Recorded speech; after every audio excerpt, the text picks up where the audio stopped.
मैंने एक ही बात कह दिया, विक्रम इंदौरा का झंडा और डंडा बुलंद है और ये बुलंद ही रहेगा, क्योंकि हम ऐसे घर में पैदा हुए हैं, हम स्वाभिमानी लोग हैं। एक तरफ तो वो पूंजीपति और धनाढ्य लोग हैं जिनको आपके काम से कोई सरोकार नहीं है, दूसरी तरफ आपका बेटा है जिसने सदैव आपकी लड़ाई लड़ी है, चाहे वो किसी भी प्रकार की लड़ाई हो, किसान, मजदूर, व्यापारी, विद्यार्थी, हर वर्ग की मैंने आवाज़ को बेबाकी के साथ उठाया है और ऐसा कोई पैदा नहीं हुआ जो हमारा स्वाभिमान खरीद सके। नमस्कार, स्वागत आपका के हरियाणा पे। मैं हूं आपके साथ रमेश जाखड़। विधानसभा चुनाव की तारीख घोषित हो चुकी है और ऐसे में तमाम उम्मीदवारों ने अपनी अपनी कमर कस ली है। कोई टिकट की दौड़ में शामिल होने को लेकर के दिल्ली पहुंचा हुआ नजर आ रहा है, तो जो टिकट की दौड़ में नहीं है, जो निर्दलीय तौर पर प्रत्याशी अपना भाग्य आजमाने वाले हैं, वो लगातार लोगों के बीच में जा करके अपनी दौड़ धूप एक करते हुए दिखाई दे रहे हैं। इसी कड़ी में अगर बात करें तो ऐलनाबाद विधानसभा से एक युवा चेहरे ने, और अगर बात करें तो धानक समाज से एक ऐसा चेहरा जो लगातार अगर बात करें तो समाज के साथ साथ तमाम वर्गों की आवाज़ को अपने चैनल के माध्यम से उठाता रहता है, वो चेहरा मेरे साथ मौजूद है, विक्रम इंदौरा, जो कि इस बार भी विधानसभा चुनाव में अपनी ताल ठोकते हुए दिखाई दे रहे हैं। ऐलनाबाद उपचुनाव में पहला ऐसा वाक़या देखने को मिला था कि 3 बड़े धुरंधरों के बीच में एकमात्र एक गरीब किसान मजदूर दलित का बेटा चुनावी मैदान में आता है और चौथे स्थान पे जो है वो रह करके अपने आप का एक वजूद ऐलनाबाद विधानसभा में कायम करने का काम करता है। हालांकि किसान नेता भी उस समय जो है वो काफ़ी चरम पे थे, उनसे ऊपर उठ करके, उनसे बढ़ करके वोट लेकर के अपने आप को चौथे स्थान पे रखने का खिताब जो है वो हासिल किया। ऐसे विक्रम इंदौरा हमारे साथ मौजूद है, इनसे बातचीत करते हैं। विक्रम जी, अगर बात करें तो ऐलनाबाद उपचुनाव में आपकी हिस्सेदारी देखने को मिली, चुनाव लड़े, उसके बाद दूसरी बार फिर से मैदान में हो, तो क्या कुछ मुख्य उद्देश्य है चुनाव लड़ने का? सबसे पहले तो मैं के हरियाणा देखने वाले तमाम दर्शकों का धन्यवाद करता हूं और आपका भी धन्यवाद करता हूं रमेश जी, आपने समय दिया है अपने चैनल पर। एक बार फिर से मैं ऐलनाबाद हल्के के तमाम जनता से अपील करता हूं कि जिस तरह आपने उपचुनाव 2021 में आपने प्रेम प्यार और स्नेह दिखाया था, उसी तरह से मैं उम्मीद करता हूं कि आप उसी तरह प्रेम प्यार और स्नेह दिखाओगे। एक मजदूर किसान के बेटे को आपका यहाँ से प्रतिनिधि बना करके विधानसभा में भेजोगे। विक्रम भाई, अगर बात करें तो विधानसभा चुनाव में उतरने का मुख्य रीजन क्या पत्रकारिता से सेवा नहीं की जा सकती कि आपने जो है वो विधानसभा में एकदम से आने का मन बनाया?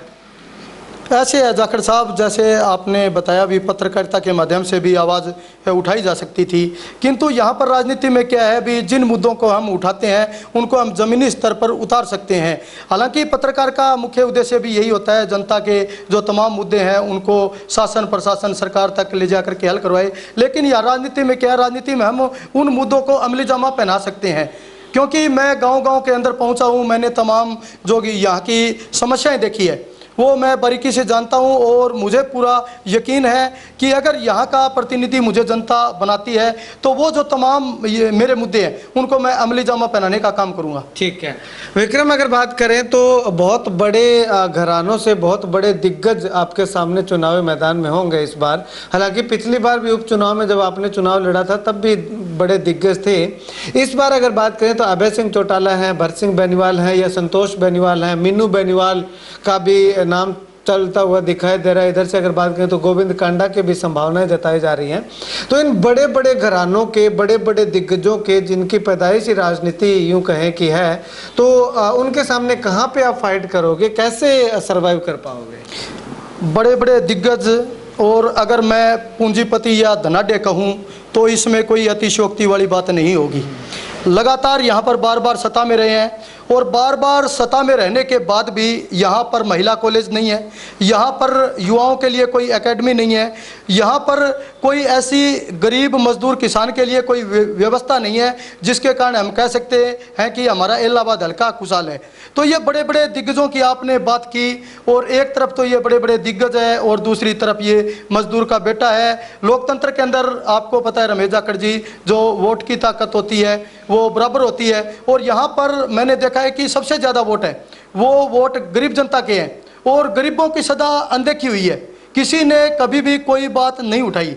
और ये आप भी जानते हो भी धनाढ्य पूंजीपतियों को काम से कोई सरोकार नहीं होता, बरसाती मेंढकों की तरह जब चुनाव होते हैं तब आते हैं, बाद में जनता को दिखाई नहीं देते। तो अब अगर बात करें तो लोगों के बीच में जब आप जा रहे हो, क्योंकि लोग ये कहते हैं कि हमारा काम तो होना नहीं है, वोट दे देते हैं हम, उसके बाद में हम पीछे पीछे घूमते रहते हैं, कोई तो 5-5 साल आते नहीं, लास्ट में जा करके जो है वो चुनाव के समय में आते हैं। तो ऐसे में उन लोगों से ये भी अपील की जाएगी कि इस बार चुनो ही ऐसा जो आपके बीच में हमेशा से रहता हो। जी जी बिल्कुल जाखड़ साहब, आपने सही कहा। और मैं तो एक ही बात कहता हूँ इलाहाबाद की समस्त जनता को कि एक तरफ ये धनाढ्य और पूंजीपति लोग हैं जिनको आपके काम से, इस हल्के से कोई सरोकार नहीं है, चुनाव के वक्त आते हैं, और दूसरी तरफ आपका बेटा, ये मजदूर का बेटा है जिसने बेबाकी से आपकी आवाज़ को उठाया, चाहे वो किसानों की आवाज़ हो, आपने नारायणखेड़ा टंकी आंदोलन देखा, चाहे वो मजदूरों की बात है, चाहे वो व्यापारी विद्यार्थी की बात है, हर वर्ग के मुद्दे मैंने बेबाकी के साथ उठाए हैं, शासन प्रशासन और सरकार तक ले जा करके उन मुद्दों को हल करवाया है। और मैं इलाहाबाद की जनता से अपील करना चाहता हूँ, आपके बीच में रहने वाले, सदैव आपके लिए संघर्ष करने वाले एक ऐसे युवा साथी को चुनो जो आगे भी आपका सुख दुख का साथी बन करके आपके बीच में रहे, आपकी आवाज़ उठाता रहे। ठीक है, अभी अगर बात करें तो विक्रम भाई, मीनू बेनीवाल के साथ आपके काफ़ी करीबी संबंध जो है वो रहे हैं, क्योंकि एक ही गांव के हो, तरकावाली से ही आप हो, तरकावाली से वो हैं। तो कहीं ना कहीं अब आपने जो है वो चुनावी ताल ठोक दिया है, तो या मीनू बेनीवाल का हो या किसी और किसी मतलब कि अगर बात करें तो पर्टिकुलर किसी नेता का अगर कोई दबाव आता है तो कहीं आप जो है वो अपने कदम पीछे तो नहीं खींच लोगे? जाखड़ साहब ऐसे है, मैं 2011 से लगा हूँ और यहाँ पर मैं बताना चाहूँगा, जब 2013 के अंदर दिल्ली के अंदर जेल भरो आंदोलन अरविंद केजरीवाल का हुआ था, उसमें मैं भी उनके साथ शामिल था। अन्ना हजारे का नाथुश्री चोपटा के अंदर ITI के अंदर प्रोग्राम हुआ, यहाँ सिरसा के अंदर शारदा प्लेस में प्रोग्राम हुआ, उस प्रोग्राम का मैं हिस्सा रहा हूँ, अन्ना हजारे आंदोलन का हिस्सा रहा हूँ। और हमेशा से मैंने कभी भी दबाव अपने पर लिया ही नहीं, मैं हमेशा से अपना झंडा और डंडा मजबूत करके चलाऊँ। और ये जो दबाव की बातें ये लेकर आप चल रहे हो, दबाव मानने वाला विक्रम इंदौरा नहीं है। विक्रम इंदौरा मजदूर का बेटा है और मजदूर का बेटा होने के कारण यहाँ की समस्त जनता से मैं अपील करना चाहता हूँ कि मैं अपने पर कभी भी ये जो बड़े बड़े धनाढ्य पूंजीपति, हालांकि मेरे पर दबाव है लेकिन मैं दबाव कभी महसूस नहीं करता। तो क्योंकि कहीं ना कहीं पीछे भी हमने देखा था कि पहले घोषणाएं कर दी जाती हैं कि हम चुनाव लड़ेंगे और उसके बाद में अचानक से जो कदम पीछे खींच लिए जाते हैं कि मैं चुनाव नहीं लड़ने वाला। तो कहीं वही स्थिति तो आपके साथ जो इस बार नहीं रहने वाली, क्योंकि इस बार विधानसभा में कशमकश बहुत ज्यादा, और खास करके ऐलनाबाद विधानसभा की अगर बात करें तो प्रत्याशी जब सामने आ जाएंगे धुरंधर बड़े बड़े तो काफी कशमकश देखने को मिल सकती है, तो उस समय दबाव की परिस्थिति पैदा हो सकती है। जाखड़ साहब, बाई इलेक्शन 2021 से मैं टफ मुकाबला यहाँ इलाहाबाद के अंदर नहीं मान सकता। उस समय आपने देखा किस प्रकार मुकाबला चल रहा था वहां पर, और उस समय मेरे पर काफी दबाव था। धनाढ्य पूंजीपति लोग, बड़ी बड़ी गाड़ियां यहाँ पर चल रही थी, 100 गाड़ियों का काफिला चल रहा था। उसने विक्रम इंदौरा को खरीदने की, फरोख्त करने की तमाम कोशिशें की, लेकिन उन सब की कोशिशें नाकाम रही। मैंने एक ही बात कह दिया, विक्रम इंदौरा का झंडा और डंडा बुलंद है और ये बुलंद ही रहेगा, क्योंकि हम ऐसे घर में पैदा हुए हैं, हम स्वाभिमानी लोग हैं और ऐसा कोई पैदा नहीं हुआ जो हमारा स्वाभिमान खरीद सके। हम हमेशा गरीब, मजदूर, किसान, कमेरे की आवाज़ उठाते रहेंगे। देखो जाखड़ साहब, हमारा उद्देश्य इस इलाहाबाद हल्के का विकास करवाना है। यहाँ पर अगर कोई भी मेरे पास चल के आएगा तो उसका स्वागत करूँगा, लेकिन जब चुनाव लड़ने की बात आएगी, मैंने पिछले जो बाई इलेक्शन का चुनाव था उसमें कई लोगों ने कहा भी आप मेरे गले में माला डाल दो। मैंने उनको एक ही बात कही थी, विक्रम इंदौरा की गले में माला आप डालते हो तो आपका स्वागत है, अन्यथा मैं आपका स्वागत नहीं कर सकता। अच्छा। हाँ जी, हाँ जी, मतलब कि माला डालने की बात कही गई थी, लालच दिया गया था ये। हाँ ठीक है। तो अब अगर विक्रम जी बात करें तो मुद्दे क्या क्या लेकर के आप ऐलनाबाद की जनता के पास जा रहे हो, क्योंकि तमाम नेता जो है अपना घोषणा पत्र, मैनिफेस्टो जारी करते हैं, पार्टियां करती हैं, तो आप क्या क्या मुद्दे लेकर के जा रहे हो?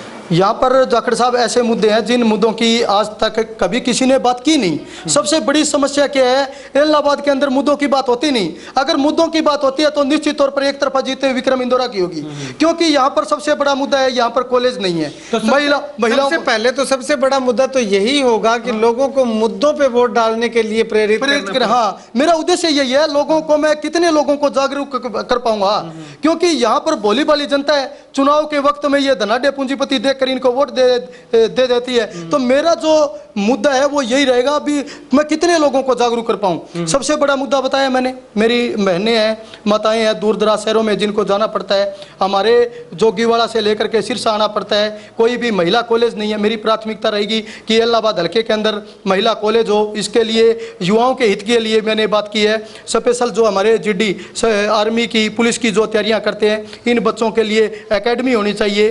और किसानों के हित की बात करें तो 5 एकड़ से जो कम एकड़ के जो किसान भाई हैं, उनके जो भी कर्जा है वो कर्जा उनका माफ़ किया जाएगा। ये मेरा बहुत बड़ा ऐलान है। अगर यहाँ का मुझे प्रतिनिधि इलाहाबाद की जनता बनाती है तो खासतौर पर जो हमारे किसान के साथ साथ मजदूर का बहुत बड़ा रोल रहता है किसानी के अंदर।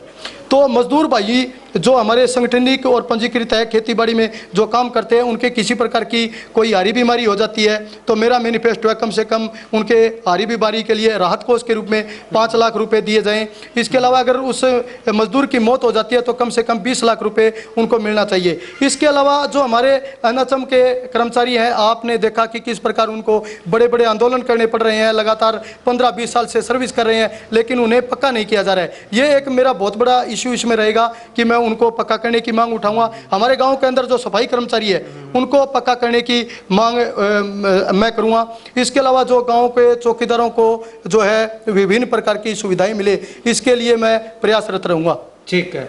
इसके अलावा किसानों के लिए और क्या खास प्लान आपके दिमाग में? किसानों के लिए खास प्लान ये है कि अभी मैं कुछ गांव में होकर आया हूँ, कई गांव में गुलाबी सुंडी का प्रकोप चल रहा है। किसानों को नकली बीज जो है मुहैया करवाया जा रहा है। किसान किस प्रकार से समृद्ध और खुशहाल बने, क्योंकि हमारे एक महापुरुष ने कहा था कि देश की तरक्की का रास्ता है वो खेत खलियान से होकर के गुजरता है। तो किसान और मजदूर का बेटा होने के नाते, क्योंकि मैं जो मेरी प्राथमिकता है वो किसान और गरीब और मजदूर को ज्यादा रखूंगा, इसके लिए मैं किसानों को बढ़िया क्वालिटी का बीज मुहैया करवाया जा सके। इसके अलावा किसानों को बहुत बड़े बड़े आंदोलन करने पड़ रहे हैं बीमा क्लेम को लेकर के, कि जो बीमा प्रीमियम है वो मार्च महीने में कट जाता है, उसकी तो एक तारीख तय होती है लेकिन बीमा आने की तारीख तय नहीं होती। इसके लिए मैं कोशिश करूंगा, अगर इलाहाबाद की जनता यहाँ से मेरे को प्रतिनिधि बना करके भेजती है तो जिस प्रकार बीमा कटने की तारीख तय होती है उसी प्रकार बीमा आने की भी तारीख तय होगी। किसानों को बढ़िया बीज मुहैया करवाया जाएगा और किसान हित में बहुत बढ़िया बढ़िया फैसले लिए जाएंगे जिससे हमारे देश का किसान खुशहाल और समृद्ध बने। विक्रम जी, अभी आपने बात की अन्ना हजारे आंदोलन की और अरविंद केजरीवाल के पार्टी की, तो कहीं ना कहीं आम आदमी पार्टी से आप पुराने समय में जुड़े हुए थे, लेकिन अभी निर्दलीय तौर पे चुनाव लड़ने का क्यों आया? आम आदमी पार्टी से क्यों नहीं चुनाव लड़ रहे आप? रमेश जाखड़ जी, बात ऐसे है, अन्ना हजारे और अरविंद केजरीवाल की बात है, आम आदमी पार्टी की बात है। मैंने रिज्यूम भेजा हुआ है, अगर वो यहाँ से एक पुराना, क्योंकि मैं उनका साथी रहा हूँ और मैंने मेरा पूरा जो एक रिज्यूम उनको भेजा है उसमें मैंने सारे जो हमारी फ़ोटोज़ है अखबारों में आई हुई है वो सारा मैंने बायोडाटा उनके पास भेजा है। और मैं दावे के साथ कह सकता हूँ कि अगर वो यहाँ से आम आदमी पार्टी की टिकट मुझे देते हैं तो यहाँ पर इलाहाबाद के अंदर बड़ा परिवर्तन देखने को मिलेगा। ठीक है। इसके अलावा लोगों से क्या मैसेज देना चाहेंगे?